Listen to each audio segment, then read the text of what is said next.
Hello and welcome guys, स्वागत है हमारे यूट्यूब चैनल स्टडी स्क्वायर पे। आज से हम एक नई सीरीज स्टार्ट करने वाले हैं जो कि है internet concepts and web designing का, जिसका सब्जेक्ट कोड है MCS 016। ये सेमेस्टर 4 का यूनिट 1 होने वाला है। मतलब ये सेमेस्टर 4 का द इंटरनेट जो कि यूनिट 1 का पोर्शन है उसको स्टडी करने वाले हैं। तो चलिए स्टार्ट करते हैं। जैसे कि आप स्क्रीन में देख सकते हैं, पहले हम इंट्रोडक्शन से स्टार्ट करने वाले हैं। तो इस चैप्टर में हम इंटरनेट से रिलेटेड जो भी टर्म्स हमको जानने की रिक्वायरमेंट है एज पर आवर सिलेबस, उनको कवर करेंगे बेसिकली, जो कि आई गेस अगर आपने 11th-12th में भी पढ़ा होगा तो आपको बहुत ही इजी पड़ेगा। जैसे कि आप देख सकते हैं, बेसिकली एक इंटरनेट होता है क्या है। एक इंटरनेट बेसिकली एक नेटवर्क होता है जो कि बहुत सारे नेटवर्क को मिलाकर बनाया गया था।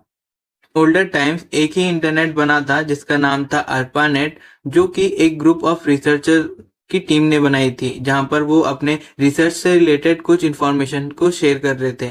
लेकिन बाद में उस नेटवर्क में और नेटवर्क जुड़ते गए क्योंकि इनका यूज ही बहुत बढ़िया था। तो ऐसे जुड़ते जुड़ते हमारा जो इंटरनेट है इसकी डेवलपमेंट हुई। आप स्क्रीन में भी देख सकते हैं, world wide network connecting millions of devices. जैसे कि मैंने अभी बताया, क्योंकि ये एक नेटवर्क है तो इसमें बहुत सारे डिवाइसेस कनेक्ट है। और करंट सिनेरियो में अगर हम बात करें, हमारे वर्ल्ड में जितने भी डिवाइसेस हैं सारे ही इंटरनेट एक्सेस करते हैं। तो सारे ही डिवाइसेस एक दूसरे के साथ जुड़े हुए हैं with the help of internet. तभी हम एक डिवाइसेस से किसी और डिवाइस का डेटा एक्सेस कर पाते हैं with the help of internet. And यहाँ पर आप देखेंगे डिवाइसेस में आते हैं हमारे पीसी, सर्वर, हमारे mobile phones, anything which access internet are come under the devices which are connected in the internet network. Clear है। अब इसको हम कम्युनिकेट करते हैं ग्लोबली, जो कि आई होप आपको पता ही होगा। और फर्स्ट जो हमारा इंटरनेट था जिसका ओरिजिन हुआ वो था हमारा ARPANET, जो कि एक टीम ने बनाया था, जो कि एक रिसर्च टीम थी बेसिकली। एंड देन इसके यूज बढ़ते गए और ये डेवलप होता गया। हमारा www भी उन्हीं रिसर्च टीम ने बनाया था जिसने ARPANET नेटवर्क को क्रिएट किया था।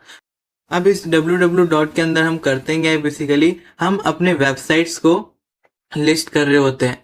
अब इन वेबसाइट में हम क्या क्या वर्क कर रहे होते हैं, मल्टीमीडिया, हाइपरलिंक, GUI, या फिर कोई भी हम मीडिया को शेयर कर रहे होते हैं। तो उसके लिए हमें क्या एक्सेस करनी पड़ती है, www। अब ये होता क्या है, ये एक वर्ल्ड वाइड वेब होता है, मतलब एक तरीके का प्लेटफॉर्म जहां पर आप अपने डेटास को with the help of website share कर सकते हो। आप ऐसे समझ सकते हो। इन शॉर्ट www एक तरीके का ट्रांसमिशन प्रोटोकॉल है जो कि आपके मीडियाज को शेयर वगैरह करने के लिए इस्तेमाल होता है। अब इसके अंदर कुछ क्राइटेरियाज हैं, उनको भी देख लेते हैं। जैसे कि आप स्क्रीन में देख सकते हो, ये वर्क कर रहा होता है क्लाइंट सर्वर मॉडल पे। अब ये क्लाइंट सर्वर मॉडल क्या होता है, क्लाइंट बेसिकली वो यूजर्स होते हैं जो कुछ एक्सेस करने के लिए डिमांड करते हैं, और सर्वर्स वो डिवाइसेस होती हैं जो कि वो इंफॉर्मेशन आपको प्रोवाइड कर रही होती है। आप इतना ध्यान रखिएगा। अब इसको हम कैसे वर्क करेंगे, आप यहाँ पर देख सकते हो। मान लो ये हमारा क्लाइंट है जिसको कार देखनी है। अब कार देखने के लिए वो एक सर्वर ढूंढेगा, मतलब वो कंप्यूटर जिसके अंदर कार्स की डिटेल है। मान लो वो कार की डिटेल इस डिवाइस में है, तो यहाँ से वो इंफॉर्मेशन को एक्सेस करना चाह रहा है। फिर वो क्या करेगा, यहाँ पर अपनी क्वेरीज को डालेगा, मतलब क्वेरीज भेजेगा। एंड देन ये इंफॉर्मेशन उसको सेंड कर रही होगी। तो ये जो डिवाइस है जो इंफॉर्मेशन डिमांड कर रहा है, ये बन जाता है हमारा क्लाइंट। और जहां से इंफॉर्मेशन जा रही है ये बन जाती है हमारी सर्वर। ऐसे ही हमारा वेबसाइट भी रन कर रहा होता है। ठीक है। तो ये ऐसे क्लाइंट सर्वर मॉडल पे वर्क कर रहा होता है। आप यहाँ पर भी देख सकते हो, क्लाइंट सॉफ्टवेयर होते हैं कुछ जो कि इंफॉर्मेशन को रिक्वेस्ट कर रही होती है जो कि उसको चाहिए, और जो हमारा सर्वर सॉफ्टवेयर होता है वो उन इंफॉर्मेशन को प्रोवाइड कर रहा होता है एज पर देयर रिक्वायरमेंट। ऐसे ही हमारा अमेजोन है, ऐसे हमारे हर एक तरीके की वेबसाइट है इसी क्लाइंट सर्वर मॉडल पे ही बेस्ड ऑन है। अब एंड यहाँ पर एक और टर्म आती है HTTP। अब ये क्या है, ये बेसिकली हमारा डेटा ट्रांसमिशन प्रोटोकॉल है जो कि वेबसाइट को यूज करने के लिए इस्तेमाल किया जाता है। इसमें आप इसका फुल फॉर्म देख सकते हो, हाइपर टेक्स्ट ट्रांसफर प्रोटोकॉल। ये बेसिकली वेबसाइट से रिलेटेड है। जहां पर भी आप अपने वेबसाइट का URL डालोगे उसके स्टार्टिंग में ही देखेंगे HTTPS HTTP करके आता है। ये एक तरीके का प्रोटोकॉल है, इन शॉर्ट में बता दूं, जो कि यूज होता है वेबसाइट को सर्व कराने के लिए। क्लियर है। एंड जहां पर HTTPS होता है वो सिक्योर HTTP का एडवांस वर्जन है, जो कि सिक्योर्ड होता है। आजकल के टाइम पे उन्हीं वेबसाइट को सर्फ करना चाहिए जो कि सिक्योर्ड HTTP प्रोटोकॉल को फॉलो करते हैं। अदरवाइज ज्यादातर स्पैम वेबसाइट्स होती है, इसीलिए उनको अवॉइड ही करना चाहिए। एंड देन चलो अब नेटवर्क के बारे में थोड़ा बात कर लेते हैं। ये 6 में भी पढ़ाया जाता है, अब हम यहाँ पर दोबारा पढ़ने वाले हैं। ये हमारा जो नेटवर्क है वो बेसिकली 3 मेन टाइप्स में डिवाइडेड होता है। इससे ज्यादा भी होते हैं, 6 या 5 होते हैं, लेकिन मेन 3 होते हैं, जो कि ये लैन, मैन एंड वैन। लैन होता है हमारा लोकल एरिया नेटवर्क, मैन होता है हमारा मेट्रोपॉलिटन एरिया नेटवर्क, एंड वैन होता है हमारा वाइड एरिया नेटवर्क। आप नाम से भी थोड़ा बहुत एस्टिमेट लगा सकते हैं कि जो हमारा लैन होता है वो आप स्क्रीन में भी देख सकते हो, एक स्मॉल एरिया ऑफ नेटवर्क होता है जहां पर एक दूसरे के साथ डिवाइसेस कनेक्टेड होते हैं, आप यहाँ पर देख सकते हो। अदरवाइज इन पॉइंट्स पे नोटिस करिए, ये होता है स्मॉल एरिया नेटवर्क, जहां पर स्मॉल बिल्डिंग में जितने भी डिवाइसेस हैं वो एक दूसरे के साथ कनेक्ट करते हैं, जब तब एक तरीके का नेटवर्क क्रिएट करते हैं। तो उस नेटवर्क को हम कहते हैं लैन एरिया नेटवर्क या फिर लोकल एरिया नेटवर्क। क्लियर है। एंड उसकी कैरेक्टरिस्टिक्स की अगर बात करें, उसकी स्पीड होती है 10 to 100 Mbps, और वो ओन्ड होता है bye a single organisation.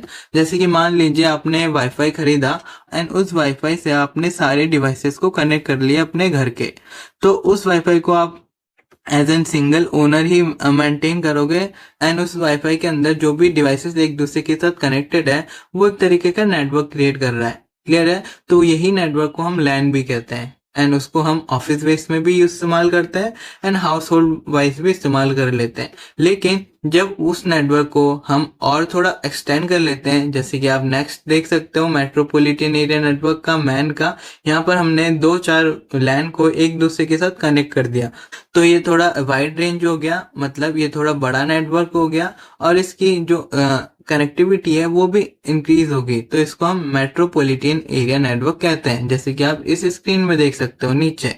And इसकी अगर कैरेक्टरिस्टिक्स की बात करें तो ये कवर करती है एक सिटी, मतलब 5 से 50 किलोमीटर के रेंज के जितने भी नेटवर्क्स है उनकी बात करते हैं तो हम मैन एरिया नेटवर्क कहते हैं।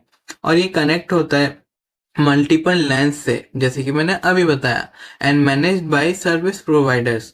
अब ये सर्विस प्रोवाइडर्स क्या होते हैं इसको हम आगे भी देखेंगे, बट इन शॉर्ट आप ये समझ लो, जो उस नेटवर्क को मेंटेन कर रही है या फिर वो नेटवर्क प्रोवाइड कर रही है उसको सर्विस प्रोवाइडर्स कहते हैं। जैसे मान लीजिए एक गांव है, उस गांव में एक ही नेटवर्क है एयरटेल का। अब वो एयरटेल कंपनी हर एक डिवाइसेस को एक दूसरे के साथ जोड़ने में भी हेल्प करती है एंड उसको एक दूसरे के साथ कनेक्ट करवाने में भी हेल्प करती है, तो वहां पर एयरटेल जो कंपनी है वो होगी हमारी सर्विस प्रोवाइडर। क्लियर है। और इसका एग्जाम्पल में आप देखोगे तो companies connecting offices across a city are come under MAN area network. And इसके बाद इससे और बड़ी नेटवर्क की बात करें तो हमारा आ जाता है इंटरनेट, जो कि है वाइड एरिया नेटवर्क, हम इंटरनेट को भी कह सकते हैं। यहाँ पर आप देख सकते हो characteristics cover large geographical areas as, ये ग्लोबली कनेक्ट होता है इंटरनेट। तो इंटरनेट एक बेस्ट एग्जांपल है वाइड एरिया नेटवर्क का। Use leased communication lines, telephone, satellites, and example के तौर पर यहाँ पर इंटरनेट। क्लियर है। इन शॉर्ट अगर मैं इसकी समरी बताऊं कि अगर छोटा नेटवर्क है तो उसको हम लैन एरिया नेटवर्क कहेंगे, और अगर लैन से थोड़ा और बड़ा एरिया नेटवर्क है तो उसको हम मैन एरिया नेटवर्क कहेंगे, और उससे भी बड़ा जो कि एक्सट्रीम लेवल ऑफ नेटवर्किंग है उस टाइप को हम वैन एरिया नेटवर्क कहेंगे, जो कि है हमारा इंटरनेट। क्लियर है। तो चलो अब आगे देखते हैं। अब इस नेटवर्क को क्रिएट करने के कुछ मॉडल्स होते हैं, मतलब कुछ ऐसे क्राइटेरियाज जो कि हमको फॉलो करने पड़ते हैं कोई भी एक नेटवर्क को स्टैब्लिश करने के लिए। फॉर एन एग्जांपल, मान लो यहाँ पर एक डिवाइस है ए एंड एक डिवाइस है बी, ये 2 डिवाइसेस हैं।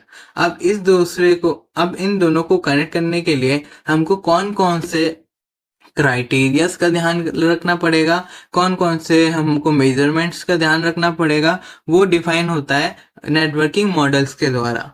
क्लियर है। अब ये मॉडल्स होते हैं 2 तरीके के, आप यहाँ पर देख सकते हो। एक है हमारा OSI मॉडल जो कि 7 लेयर का होता है, और एक है TCP/IP मॉडल जो कि 5 लेयर्स का होता है।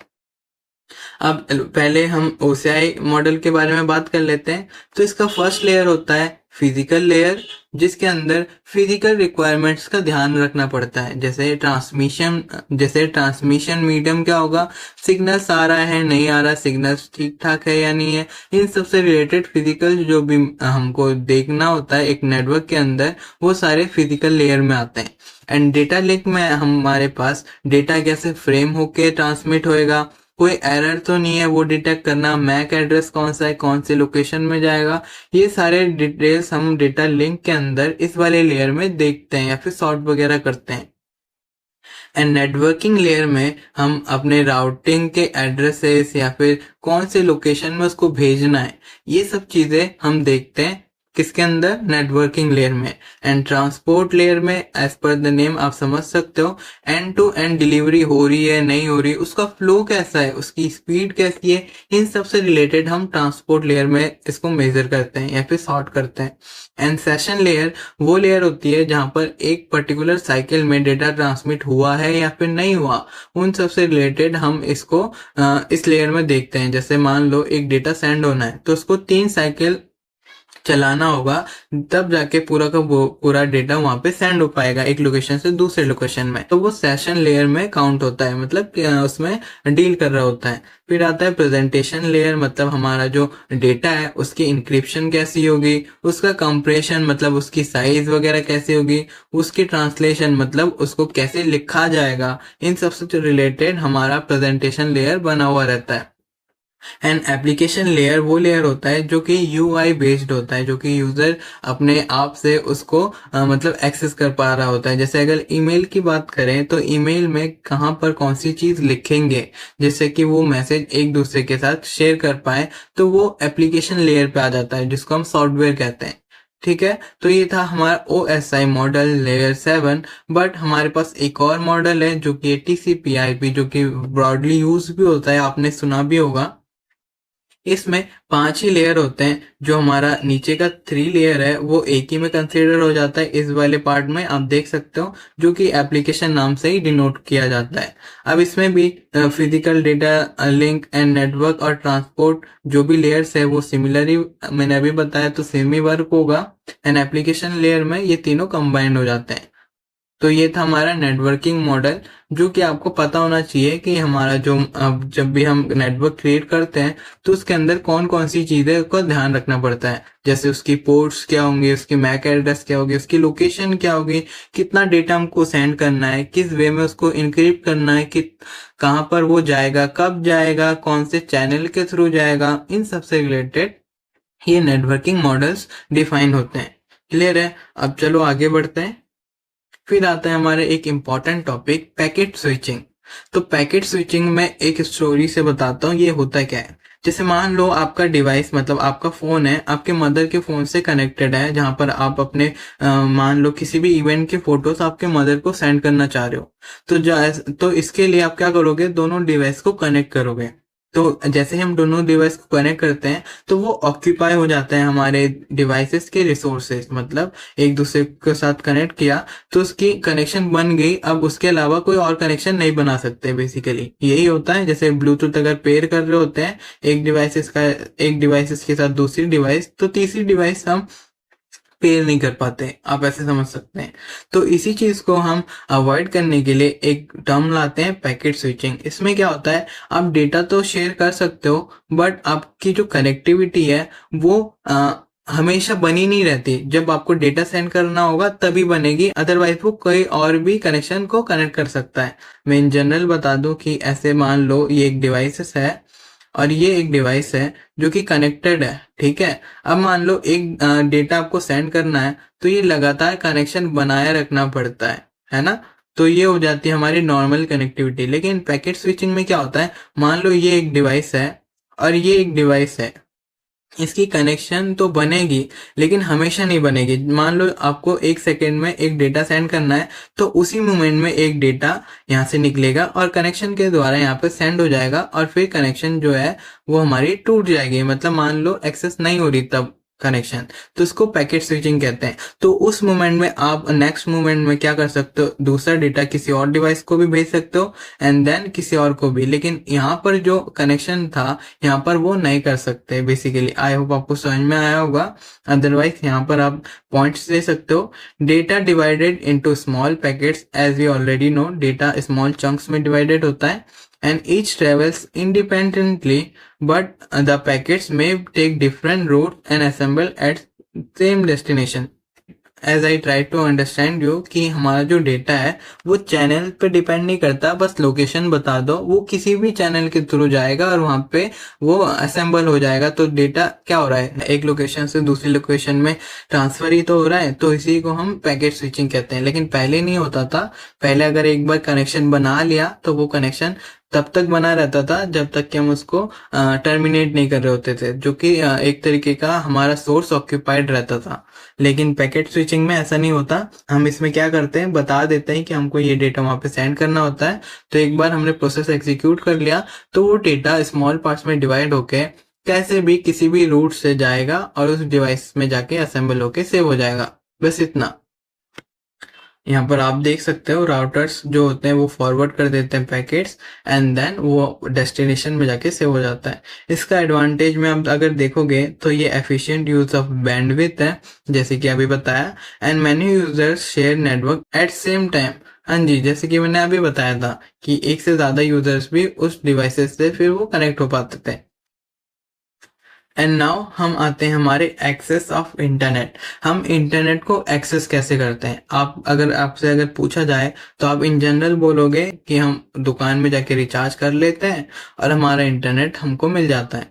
बट इन जनरल अगर बात करें हम पहले से अभी के टाइम पे एक इंटरनेट को कैसे एक्सेस करते हैं, तो आप देखोगे हमारे पास 5 मोड्स हैं, जैसे एक डायल अप, एक आईएसपी, एक आईएसडीएन एंड एक है लीज लाइन और एक है केबल मॉडम। अब एक एक को इसको देख लेते हैं, ये बेसिकली होते क्या है।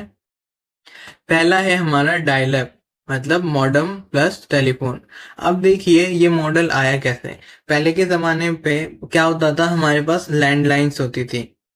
अब लैंडलाइंस पहले इस्तेमाल होती थी, लेकिन जैसे जैसे हमारी डेवलपमेंट हुई हमको इंटरनेट मिले एंड उसके यूजर्स पे सारे यूजर शिफ्ट होते रहे, तो फिर अब ये कंपनीज बहुत घाटे में जा रही थी। तो अब ये कंपनीज अपना प्रॉफिट तो बनाएंगी ना, अपने रिसोर्सेस को इस्तेमाल करने के लिए इन्होंने क्या करा, जो लाइन से वो टेलीफोन की सर्विस दे रही होती थी उसी लाइन से अब वो इंटरनेट की सर्विस देनी स्टार्ट कर दी। और इसके लिए इन्होंने 2 प्रोटोकॉल को फॉलो किया, एक है सीरियल लाइन इंटरनेट प्रोटोकॉल और एक है पॉइंट टू पॉइंट प्रोटोकॉल्स। अब ये क्या करते थे, उसी लाइन से जहां से आप पहले लैंडलाइन से कॉलिंग वगैरह करते थे उसी लाइन से आपको इंटरनेट प्रोवाइड करती थी, जिससे इंटरनेट को भी एक्सेस किया जा सकता था, जिससे दोनों ही पार्टीज बेनिफिट उठा सकती थी। ये थी इनिशियल टाइम के इंटरनेट एक्सेस के मोड्स। फिर आया हमारा आईएसपी, ये था हमारा इंटरनेट सर्विस प्रोवाइडर, जैसे कि हमारी कंपनीज वगैरह है वो आईएसपीस होती हैं जो कि इंटरनेट आपको प्रोवाइड करती है। वो प्रोवाइड कैसे भी कर सकती हैं, डायल अप से कर सकती है, डीएसएल, ब्रॉडबैंड, वायरलेस या फिर जिसको हम वाईफाई वगैरह कहते हैं, with the help of SIM cards and etc. जो भी कंपनीज, जो भी ऑर्गेनाइजेशन आपको इंटरनेट प्रोवाइड करती है उनको हम इंटरनेट सर्विस प्रोवाइडर्स कहते हैं, और ये लोकली और इंटरनेशनली भी एग्जिस्ट करती है। फिर थर्ड टाइप आता है हमारा इंटीग्रेटेड सर्विस डिजिटल नेटवर्क, जहां पर हम इन दोनों को कंबाइन कर देते हैं इन शॉर्ट। इसीलिए अगर यहाँ पर आप देखोगे हम digitally voice, video, data over, मतलब डेटा को सेंड करने के लिए टेलीफोन्स लाइंस का इस्तेमाल कर रहे होते हैं। अब ये टेलीफोन जो लाइंस हैं इनके अंदर 3 टाइप्स थे, मतलब 3 तरीके के चैनल्स थे। एक था हमारा बीरियर चैनल, एक था हमारा डेटा चैनल और एक था हमारा हाइब्रिड चैनल, जो कि आप यहाँ पर देख सकते हो। एंड देन फोर्थ हमारा लीज लाइन, ये थी हमारी डायरेक्ट कनेक्शन टू आईएसपी, मतलब हमारी आईएसपी हमको डायरेक्ट कनेक्शन दे रही होती थी, तो इसकी स्पीड थोड़ी ज्यादा थी, आप यहाँ पर देख सकते हो, और ये एक्सपेंसिव था, इसीलिए ज्यादातर बिजनेसेस इसको इस्तेमाल कर रहे होते थे। फिर हमारा नेक्स्ट आता है केबल मॉडम, जो कि होता है इंटरनेट विया केबल टीवी लाइंस, जो कि सिमिलर होता है टेलीफोनिक लाइन से। यहाँ पर इंटरनेट हमको केबल से मिलती थी जो कि टीवी लाइंस की होती थी, और इसकी स्पीड होती थी हमारी 100 kbps से 30 mbps तक, जो कि ज़्यादा होती है in compare to all of those. And ये सपोर्ट करता है हमारा मल्टी यूजर्स, तो इसमें एक से ज़्यादा यूजर्स इंटरनेट का एक वक्त में इस्तेमाल कर सकते थे। तो ये अलग अलग मोड्स हैं जहाँ पर हम इसके हिसाब से इंटरनेट को यूज़ करते हैं। स्मॉल यूनिट है तो स्मॉल डेटा को एक्सेस करने के मोड्स है, एंड अगर बिग यूनिट है जैसे बड़े बड़े बिजनेसेस, तो उसी हिसाब से इंटरनेट एक्सेसिंग की उनकी अलग मोड है। क्लियर है। फिर आते हैं हम इंटरनेट प्रोटोकॉल्स में। तो इन जनरल इंटरनेट के दो प्रोटोकॉल्स हैं कोई भी वेबसाइट या फिर कोई भी डेटा को एक्सेस करने का या फिर सेंड करने का। पहला है हमारा आईपी प्रोटोकॉल और दूसरा है हमारा TCP protocol. IP protocol internet protocol बोला जाता है, नाम से सिमिलर है, बट इंटरनेट प्रोटोकॉल एक अलग ही नाम है जो कि हम आईपी से डिनोट करते हैं। आपने नाम सुना होगा, हर एक कंप्यूटर की अपनी पर्टिकुलर आईपी एड्रेस होती है। आईपी बेसिकली आपके हार्डवेयर का फिजिकल एड्रेस होता है, जैसे कि आप यहाँ पर देख सकते हो। आईपी डिफाइंस पैकेट फॉर्मेट, मतलब आईपी डिफाइन करता है छोटे छोटे पैकेट के फॉर्मेट कैसे असाइन होंगे, डिसेंबल्ड होंगे, एंड इसकी एड्रेसिंग होती है। इसका एक पर्टिकुलर एड्रेस होता है जो कि हर एक डिवाइस को मिलता है, और ऑनलाइन आईपी एड्रेस भी होता है, और फिजिकली आपके कंप्यूटर का भी एक आईपी एड्रेस होता है, यूनिक होता है जो कि, एंड ये connection less treats each data separately, and ये अलग अलग डेटा के पैकेट्स को इजीली अपने हिसाब से सेपरेट या फिर इसको एक्सेस कर पाता है, जो कि ओएसआई लेयर 3 का नेटवर्क लेयर के अंदर इसकी वर्किंग होती है। क्लियर है। मैं अभी बताऊंगा इन शॉर्ट इन दोनों का मतलब क्या है। फिर आता है टीसीपी ट्रांसमिशन कंट्रोल प्रोटोकॉल। ये इंश्योर करता है कि डेटा रिलायबल और ट्रांसफर के द्वारा उसमें कोई छेड़छाड़ ना हो, उसमें कोई एरर ना हो, उसकी सीक्वेंसिंग ठीक हो। जैसे कि ये छोटे छोटे पैकेट्स में डिवाइड होते हैं, तो उनकी डिवाइडिंग, तो जब ये रिसेंबल होते हैं तो उनकी सीक्वेंस ठीक हो। ये कौन देखता है? टीसीपी प्रोटोकॉल देखता है। कोई भी डेटा डुप्लीकेट ना हो, फ्लो ऑफ कंट्रोल, मतलब इनके डेटा का फ्लो एक्यूरेट हो, ये सब। और इसके कनेक्शन ओरिएंटेशन, मतलब कहाँ कनेक्ट हो रहा है, कहाँ से आ रहा है, नहीं आ रहा, एंड वर्क्स विद आईपी। अब इन शॉर्ट बता दो कि आईपी डिफाइन करता है कौन से लोकेशन से डेटा आएगा, कौन से लोकेशन में डेटा जाएगा, है ना। एंड टीसीपी डिफाइन होता है, मतलब टीसीपी का काम होता है कितना डेटा आ रहा है, कैसे आ रहा है, उसमें कोई गलती तो नहीं हो रही ट्रांसमिशन के ड्यूरिंग, उसकी अरेंजमेंट कैसी हो गई, इन सबसे रिलेटेड ये डील करता है। और जब ये दोनों एक साथ वर्क कर रहे होते हैं तब हमारा कोई डेटा एक दूसरे के साथ शेयर हो पाता है इन जनरल। क्लियर है। ये प्रोटोकॉल्स हमारे वेबसाइट्स में भी वर्क कर रहे होते हैं, हमारे नॉर्मली कोई भी चीज को सेंड करने के टाइम भी वर्क कर रही होती है। एंड आईपी के हमारे पास पर्टिकुलर दो वर्जन है, यहाँ पर आप देख सकते हो, IPv4 एंड IPv6। अब ये क्या होते हैं अभी बताते हैं, लेकिन फर्स्ट ऑफ ऑल हम इंटरनेट एड्रेस पे फोकस करते हैं। तो internet address basically every device on the internet has unique address help in identifying and routing data correctly. मतलब कि यह इंटरनेट में जो भी डिवाइसेस हैं उनकी अलग अलग एड्रेसेस होते हैं और यूनिक एड्रेसेस होते हैं। तो इंटरनेट एड्रेस उनको आइडेंटिफाई करने में हेल्प करती है।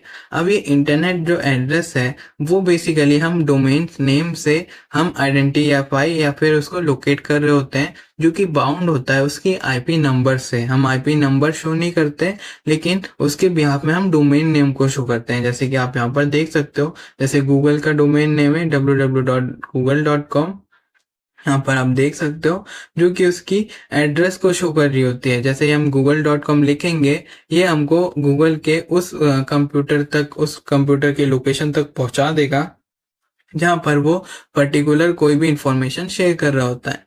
क्लियर है। अब इसको हम आईपी से बाउंड कर देते हैं, लेकिन आईपी हम शो नहीं करते, इतना आप समझो। एंड आईपी का जो एड्रेस है वो बेसिकली दो वर्जन में आता है। एक होता है 32 बिट और एक होता है 128 बिट। 32 बिट के अंदर 4 बिलियन से भी ज्यादा एड्रेस है, लेकिन उससे भी ज्यादा हमारे कंप्यूटर्स है, इसीलिए ये शॉर्ट पड़ गया था। इसीलिए हमने नया वर्जन लॉन्च किया जो कि है IPv6, जिसके अंदर बहुत सारी एड्रेसेस आती हैं। एंड इनके अंदर भी कुछ आईपी एड्रेस गवर्नमेंट्स के लिए या फिर पर्टिकुलर कंपनीज के लिए रिजर्व रहती है, तो उनको हमको एक्सेस करने से डिनाई किया जाता है। वो बात की बात है, वो हम कभी और पढ़ेंगे। एंड आईपी के लिए एंड इंटरनेट एड्रेस के ये कुछ 5 लेवल्स के बने A to A, इनके अलग अलग फॉर्मेट्स के हिसाब से, इनकी स्पेसिंग के हिसाब से। आप यहाँ पर ये लिस्ट देख सकते हो। ये था इन जनरल पार्ट जो कि आपको जानना है एज पर योर सिलेबस। तो आई होप इस वीडियो में आपको कुछ नया सीखने को मिला होगा। हम इसके नेक्स्ट पार्ट में इससे रिलेटेड और टर्म्स को देखने वाले हैं जो कि यूनिट 1 का ही पोर्शन है। तो आज के लिए इतना ही, मिलते हैं नेक्स्ट वीडियो में।